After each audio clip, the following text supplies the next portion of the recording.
Praise the lord. ప్రియమైనటువంటి దేవుని సంగమా, ఈనాడు పాస్కా కాలపు 2వ ఆదివారంలోనికి మిమ్మల్ని అందరినీ సాదరంగా స్వాగతిస్తూ ఉన్నాను. ఈనాటి పాస్కా కాలపు 2వ ఆదివారాన్ని మన శ్రీసభ దివ్యకారుని ఆదివారంగా కొనియాడుతూ ఉంది. ఈ దివ్యకారుని ఆదివారం నాడు మనం చదువుకున్నటువంటి ఈ 3 పట్టణాల నుంచి కూడా దేవుని యొక్క వాక్యము, ఇదిగో నీవు అవిశ్వాసివి కాక విశ్వాసవై జీవింపుమని పిలుపునిస్తూ ఉంది. ప్రియమైన దేవుని బిడ్డలారా, క్రీస్తు శిలువ మరణం తర్వాత భయముతోనూ అభద్రతతోనూ శిష్యులందరూ కూడా ఒక ఇంట్లోనే తలుపులు మూసుకొని ఉన్నప్పుడు ప్రభువారు ఆ దివ్య కారుణ్యమూర్తి వారికి దర్శనమిస్తూ ఉన్నారు. ఆనాడు ఆదివారం ఉదయం వేకువజామున సమాధి వద్దకు వెళ్ళినటువంటి పేతురు, యోహాను గారికి ప్రభు దేహము కనిపించలేదు. కానీ వారు మరలా ఆ యొక్క సమాధి నుంచి ఇంటికి వచ్చిన తర్వాత అక్కడే ఉన్నటువంటి మగ్దలా మరియమ్మకు ఉత్థాన ప్రభువు దర్శనమిస్తూ ఉన్నారు. ఆనాడు సాయంకాల సమయంలో మరలా శిష్యులందరూ కూడా యూదుల భయం చేత ఇదిగో ప్రభువును చంపివేశారు, ఆయన దేహము కూడా కనబడటం లేదు కనుక మనల్ని కూడా చంపివేస్తారు, మనం ఏమైపోతాము అని భయముతో అంతమంది కూడా తలుపులు మూసుకొని ఆ గదిలో ఉన్నప్పుడు ఆ దివ్య కారుణ్యమూర్తి వారి మధ్యలో దర్శనమిచ్చి ఇదిగో మీకు శాంతి కలుగునుగాక అని చెప్తూ ఉన్నారు. వారికి శాంతిని, సమాధానాన్ని ఇస్తూ వారిని ధైర్యపరుస్తూ ఉన్నారు. అంతేకాక వారి మీదకి పవిత్రాత్మను కూడా ఊదినట్లుగా మన వాక్యములో మనం చూస్తూ ఉన్నాం. యోహాను సువార్త 20వ అధ్యాయము 22వ వచనము, ఆయన వారి మీద శ్వాస ఊది పవిత్రాత్మను పొందుడు. చూడండి ప్రియ విశ్వాసులారా, యేసుక్రీస్తు ప్రభువారు, ఉత్థాన ప్రభువు, దివ్య కారుణ్యమూర్తి వారి మీదకి పవిత్రాత్మను ఊది వారిని ధైర్యపరుస్తూ ఉన్నారు. చూడండి, ప్రభు వారిని చంపివేశారు, ఇక మాకు దిక్కు ఎవరూ లేరని భయముతున్నటువంటి శిష్యులు ఎప్పుడైతే వారి మీద పవిత్రాత్మ సర్వేశ్వరుడు దిగి వచ్చాడో ఈనాటి మొదటి పట్టణంలో మనకు కనబడుతుంది. భయముతో ఉన్నటువంటి శిష్యులు అద్భుతాలు చేస్తూ ఉన్నారు. భయముతో ఉన్నటువంటి శిష్యులు ఆశ్చర్య కార్యాలు చేస్తూ ఉన్నారు. ఈనాటి మొదటి పట్టణంలో మనం చూసినట్లయితే అపోస్తుల కార్యములు 5వ అధ్యాయము 12వ వచనము, ప్రజల మధ్య అపోస్తులు అనేకమైన అద్భుతములు సూచక క్రియలు చేయుచుండిరి. చూడండి ప్రియ దేవుని సంగమ, అపోస్తులు దేవుని శిష్యులు అనేక అద్భుత కార్యాలు సూచక క్రియలు చేస్తున్నట్లుగా ఈనాటి మొదటి పట్టణంలో మనకు కనబడుతూ ఉంది. వారు ఎటువంటి అద్భుతాలు చేస్తున్నారంటే యేసుక్రీస్తు ప్రభువారు ముందుగానే తెలియచేశారు, ఇదిగో మీరు నాకంటే కూడా ఇంకా ఎక్కువ అద్భుతాలు చేస్తారని ప్రభువారే స్వయముగా చెప్పిన విధముగా ఈనాడు మన వాక్యములో చూసినట్లయితే అపోస్తుల కార్యములు 5వ అధ్యాయము 15-16 వచనాల్లో మనం చూసినట్లయితే పేతురు నడిచిపోయినప్పుడు కనీసం అతని నీడైనా కొందరిపై పడగలదని ఆశ చేత వారు జబ్బుగా ఉన్నవారిని చాపల మీదను పరుపుల మీదను మోసుకుని వచ్చి వీధులలో ఉంచిరి. చూడండి ప్రియ విశ్వాసులారు, ఎంత అద్భుతము, ఎంత ఆశ్చర్యకరము. ప్రభువు మాటల ద్వారా, ఆయన తన అంగీని తాకిన ద్వారా ఇదిగో స్వస్థతలు ఇచ్చేవారు. కానీ ఈనాడు మన వాక్యంలో చూసినట్లయితే పేతురు గారు నడిచి వెళ్ళినప్పుడు ఆయన నీడ పడితే చాలు స్వస్థతలు కలుగుతాయని విశ్వాసముతో అనేక మంది విశ్వాసులు జబ్బు పడిన వారిని, మంచాల మీద ఉన్నవారిని, అనేక మంది రోగముతో బాధపడుతున్న వారిని ఆ వీధుల్లోనికి తీసుకుని వచ్చి పరుపుల మీదను చాపల మీదను పడుకోబెట్టినట్లుగా మన వాక్యంలో చూస్తున్నాం. ఇంకా మన వాక్యంలో చూసినట్లయితే ఇంక ఎటువంటి అద్భుతాలు వారు చేస్తూ ఉన్నారో మనకు వాక్యము సెలవిస్తూ ఉన్నది. 16వ వచనము, మరియు యెరూషలేము చుట్టుపక్కల ఉన్న పట్టణముల నుండి జనులు వ్యాధిగ్రస్తులను, దెయ్యములు పట్టిన వారిని తీసుకుని వచ్చిచుండిరి.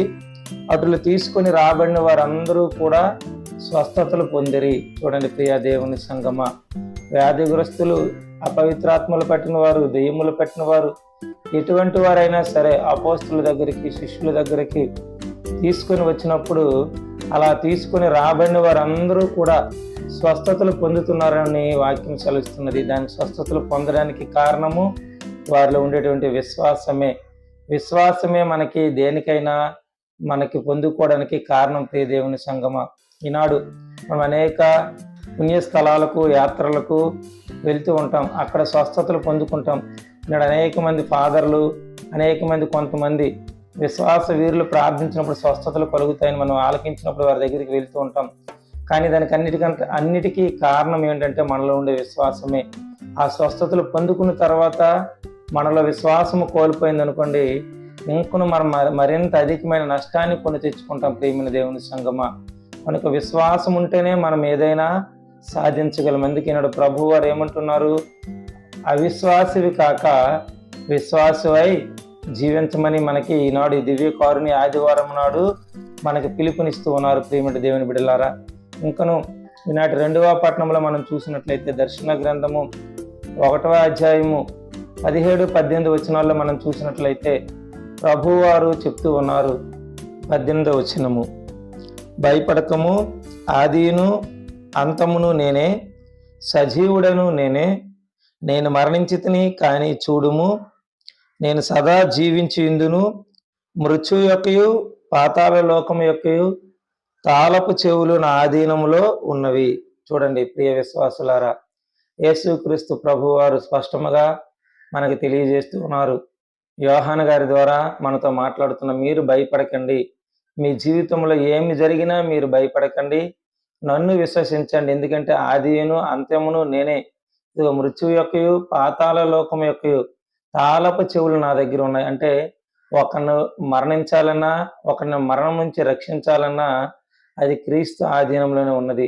ఒకరిని పాతాళ లోకంలో పడివేయాలన్నా, ఆ పాతాళ లోకం నుంచి మరలా పైకి తీసుకుని రావాలన్నా కూడా ఆ అధికారము క్రీస్తు ప్రభువు చేతుల్లోనే ఉంది. ప్రియమైన దేవుని సంఘం, ఇదిగో ఈనాడు ఆయన మరణించాడని మనం అనుకుంటున్నాం, కానీ ఆయన వాక్యం అంటే, ఇదిగో నేను మరణించితిని కానీ నేను సజీవుడును, నేను సదా జీవించి ఉందును అని వాక్యం ద్వారా మనకి అభయం ఇస్తూ ఉన్నారు. ప్రియమైన దేవుని బిడ్డలారా, ఎవరైతే క్రీస్తు ప్రభువుని విశ్వసిస్తారో వారు అన్ని సమస్యల నుంచి, బాధల నుంచి, అనారోగ్యాల నుంచి ప్రభువారు కాపాడడానికి సిద్ధముగా ఉన్నారు. ప్రియమైన దేవుని బిడ్డలారా, చూడండి, ఈనాడు మన విశ్వాసిగా ఈ లోకంలో ఎలా జీవించగలమో ప్రభువారు ఈనాడు సువార్త పట్టణం ద్వారా కూడా మనకి తెలియజేస్తూ ఉన్నారు. ప్రియమైన దేవుని బిడ్డలారా, ప్రభువారు సాయంకాల సమయము, ఉత్థానమైన రోజు సాయంకాల సమయంలో శిష్యులందరికీ దర్శనం ఇచ్చినప్పుడు ఆ 12 మంది శిష్యుల్లో ఒకడైనటువంటి తోమా గారు అక్కడ లేరు. ఆయన ఎక్కడికో వెళ్ళి మరలా వచ్చినప్పుడు మిగతా శిష్యులందరూ కూడా తోమా గారితో చెప్తూ ఉన్నారు, ఇదిగో తోమా, మేము ప్రభువును చూచాము అని చెప్పినప్పుడు తోమా గారు విశ్వసించక, ఇదిగో నేను ఆయన చీరల గొంట్లు నా వేలు పెడితే గాని, ఆయన ప్రక్కలో నా చేయి ఉంచితే కానీ నేను ఆయనను విశ్వసించనని తన అవిశ్వాసాన్ని వ్యక్తపరుస్తూ ఉన్నారు. ప్రియమైన దేవుని బిడ్డలారా, ఈనాడు తోమా గారు అవిశ్వాసాన్ని వ్యక్తపరుస్తున్నారు. ఈనాడు తోమా గారి ఇక్కడ సంఘటన ద్వారా కొన్ని విషయాలను మనము గ్రహించవచ్చు, కొన్ని పాఠాలను మనము నేర్చుకోవచ్చు. మొదటిగా తోమా విశ్వసించకపోవడానికి కారణము అక్కడ సంఘముతో, శిష్యులతో కలిసి లేడు. మనం ఎప్పుడైతే విశ్వాసులమైన మనము కూడా సంఘముతో కలిసి ఉండమో, సంఘం నుంచి వేరుగా జీవిస్తామో మనము కూడా అవిశ్వాసంలో పడిపోతాం. ప్రియమైన దేవుని బిడ్డలారా, రెండవదిగా తోమా ప్రభువుని చూడలేదు, అందుకే అవిశ్వాసాన్ని ప్రకటిస్తూ ఉన్నారు. ఏ విశ్వాస అయినా సరే సంఘముతో, సంఘ ప్రార్థనలో కలిసి జీవించకపోతే ప్రభువుని దర్శించలేరు, ప్రభు ఇచ్చే మేలులు కూడా పొందుకోలేరు. ప్రియమైన దేవుని బిడ్డలారా, ఎందుకంటే సంఘము నుంచి వేరుగా జీవిస్తున్న వారిని, ఇదిగో మంద నుంచి వేరుగా జీవిస్తున్న గొర్రెను క్రూర మృగాలు సులువుగా దాడి చేస్తాయి. ఆ సులువుగా దాడి చేసినప్పుడు వానికి ఏ యొక్క గొర్రె యొక్క సహాయము వానికి ఉండదు, కాపరి యొక్క సహాయం కూడా వానికి ఉండదు. కనుక ఆ గొర్రె సులువుగా నశించిపోవడానికి కూడా అవకాశం ఉంది. ప్రియమైన దేవుని బిడ్డలారా, అదే విధముగా సంఘము నుంచి వేరుపడి ఇష్టానుసారముగా జీవించిన విశ్వాసి కూడా సులువుగా పాపంలో పడిపోవడానికి అవకాశం ఉంటుంది, సులువుగా దుష్టుడు వారిని పట్టుకోవడానికి అవకాశం ఉంటుంది, సులువుగా వారిని మరణపు ఛాయల్లోనికి తీసుకొని వెళ్ళడానికి అవకాశం ఉంటుంది. ప్రియమైన దేవుని బిడ్డలారా, కనుక మన సంఘం నుంచి ఎప్పుడూ కూడా వేరుగా మనము జీవించకూడదు. ఇంకా మూడవదిగా ఐక్యమత్యమే మహాబలం అనేటువంటి మన సామెతను మనం ఆలకిస్తూ ఉంటాం. చూడండి, ఒక విడివిడిగా ఉన్న గడ్డి పరకలను సులువుగా మనము విరిచివేయవచ్చు, వాటిని నలిపివేయచ్చు. అదే కొన్ని గడ్డి పరకలన్నింటినీ కలిపి ఒక తాడును పేనినప్పుడు ఒక మదపు టేనుగును కూడా మనం బంధించవచ్చినటువంటి సామెతలు మనము ఆలకిస్తున్నాం ప్రియమైన దేవుని బిడ్డలారా. అదే విధముగా సంఘం నుంచి వేరుగా జీవించిన విశ్వాసి ఎప్పటికైనా నశించిపోవలసిందే ప్రియమైన దేవుని బిడ్డలారా. కానీ నాడు మన శ్రీసభ దివ్యకారుని ఆదివారాన్ని కొనియాడినట్లుగా మన ప్రభువు దివ్యకారుణ్యమూర్తి మన మీద సులభముగా కోపపడేవాడు కాదు, మన పాపములకు తగినట్లుగా మనల్ని శిక్షించేవాడు కాదు, మన అపరాధములకు తగినట్లుగా మనల్ని దండించే దేవుడు మన దేవుడు కాదు గనుక, ఇదిగో మనకు ఆయన ప్రభువారు ఉపమానంలో చెప్పినట్లుగా ఒక వ్యక్తికి 100 గొర్రెలు ఉన్నప్పుడు తప్పిపోయిన గొర్రె కొరకు ఏ విధంగా అయితే మిగిలిన 99 గొర్రెలను విడిచిపెట్టి ఆ ఒక్క గొర్రె కొరకు ఏ విధంగా అయితే అడవిలోకి వెళ్ళి వెతుకుతాడో, అదే విధంగా ఈనాడు సువార్త పట్టణంలో కూడా ప్రభువారు మనకు అదే తెలియజేస్తూ ఉన్నారు. ఇది అపోస్తుల్లో తప్పిపోయినటువంటి తోమాగారి గురించి మరలా ప్రభువారు మరుసటి వారం వచ్చినట్లుగా మనకు వాక్యంలో కనబడుతుంది. మరలా 8 దినములు గడిచిన తర్వాత ప్రభువారు ఆ తలుపులు మూసుకొని భయముతున్నటువంటి శిష్యుల మధ్యకు వచ్చి దర్శనమిచ్చి మీకు శాంతి కలుగునుగాక అని చెప్పినట్లుగా నాటి సువార్త పట్టణంలో మనం చూస్తూ ఉన్నాం. అక్కడ ఉండే తోమాతో ప్రభువారు అంటూ ఇదిగో తోమా, నా చీరల గంటులో నీ వేలు పెట్టు, నా ప్రక్కలో నీ చేయి ఉంచు అని ప్రభువారు తోమాతో చెప్తూ ఉన్నారు.